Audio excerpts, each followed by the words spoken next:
The ages of Hari and Harry are in the ratio 5:7. 4 years from now, the ratio of their ages will be 3:4. Their present ages are, ಇಲ್ಲಿ ಏಜ್ಗಳನ್ನ ಕೊಟ್ಟಿದ್ದಾರೆ. First age ಹರಿದು, next one Harry. 28, 20, 20, 28, 15, 21, 21, 51, 15. First age ಹರಿದು, next one Harry. ಹರಿ ಮತ್ತು Harry ಅವರ ಏಜ್ಗಳ ratio 5:7.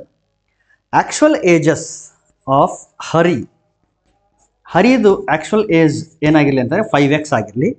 Harry ಏನಿದ್ದಾನೆ ಅವನ age ಎಷ್ಟಾಗಿರಲಿ ಅಂತಂದರೆ 7x ಆಗಿರಲಿ. ಯಾಕಂದರೆ ಎಕ್ಸ್ ಅನ್ನೋದು ಕಾಮನ್ ಫ್ಯಾಕ್ಟರು, ಅದನ್ನು ಡಿವೈಡ್ ಮಾಡಿದ್ರೆ 5:7 ಬರುತ್ತೆ. 4 years ಫ್ರಮ್ ನೌ ಅಂತಂದರೆ 4 ವರ್ಷದ ನಂತರ ಇಬ್ರಿಗೂ 4 ವರ್ಷ ಜಾಸ್ತಿ ಆಗಿರ್ತದೆ. ಹಾಗಾಗಿ ಹರಿಯ ಏಜ್ ಅವಾಗ ಏನಾಗಿರುತ್ತೆ ಅಂದರೆ 5x ಪ್ಲಸ್ 4 ಆಗಿದ್ದರೆ ಹ್ಯಾರಿಯ ಏಜು 7x ಪ್ಲಸ್ 4 ಆಗಿರುತ್ತೆ. 4 years from now the ratio of their ages, ರೇಷೋನ ನಾನು ಡಿವಿಷನ್ ಫಾರ್ಮಲ್ಲಿ ಬರ್ಕೊಂಡ್ಬಿಡ್ತೀನಿ.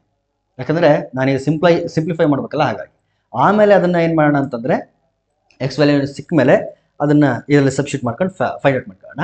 ಇಲ್ಲಿ 3:4 ಅಂತ ಕೊಟ್ಟಿದ್ದಾರೆ. 4 years from now the ratio of their ages will be 3:4. ಇಲ್ಲಿ ರೇಷಿಯೋ ಕೊಟ್ಟಿದ್ದಾರೆ, ಅದು ಎಷ್ಟು ಅಂತಂದರೆ 3:4. That is nothing but 3/4. Cross multiply ಮಾಡಿ ಸಿಂಪ್ಲಿಫೈ ಮಾಡಿದರೆ we will get the value of x. So ಆ ಎಕ್ಸ್ನ ಇದರಲ್ಲಿ ಸಬ್ಸ್ಟಿಟ್ಯೂಟ್ ಮಾಡಿಬಿಟ್ರೆ ನಮಗೆ ಅವರಿಬ್ಬರ ಏಜ್ಗಳು ನಮಗೆ ಸಿಗ್ತದೆ. ಕ್ರಾಸ್ ಮಲ್ಟಿಪ್ಲೈ ಮಾಡಿ 4 ಇಲ್ಲಿಗೆ ಬರಲಿ, ಈ 7x ಪ್ಲಸ್ 4 ಈ ಕಡೆ ಬರಲಿ. 4 ಈ ಕಡೆ ಬಂದರೆ 4 5 20, 4 5 20 x plus 4 4 16. This is equal to ಈ 7x ಪ್ಲಸ್ 4ಗೆ ಈ 3 ಮಲ್ಟಿಪ್ಲೈ ಆಗ್ತದೆ. 3 × 7 ಅಂದರೆ 21 x ಪ್ಲಸ್ 3 4 12. 20x ಆ ಕಡೆ ಹೋಗಲಿ, 12 ಈ ಕಡೆ ಬರಲಿ. 12 ಈ ಕಡೆ ಬಂದರೆ 16 - 12. This is equal to 21x - 20x. 16 - 12 ಅಂತಂದರೆ 4 and this is equal to 21x - 20x ಅಂದರೆ x. Therefore x equal to 4. ಈ x ಈಕ್ವಲ್ ಟು 4 ಅನ್ನು ಇಲ್ಲಿ ಸಬ್ಸ್ಟಿಟ್ಯೂಟ್ ಮಾಡಿ. 5x ಇರೋದ್ರಿಂದ 5 × 4 ಆಗುತ್ತೆ.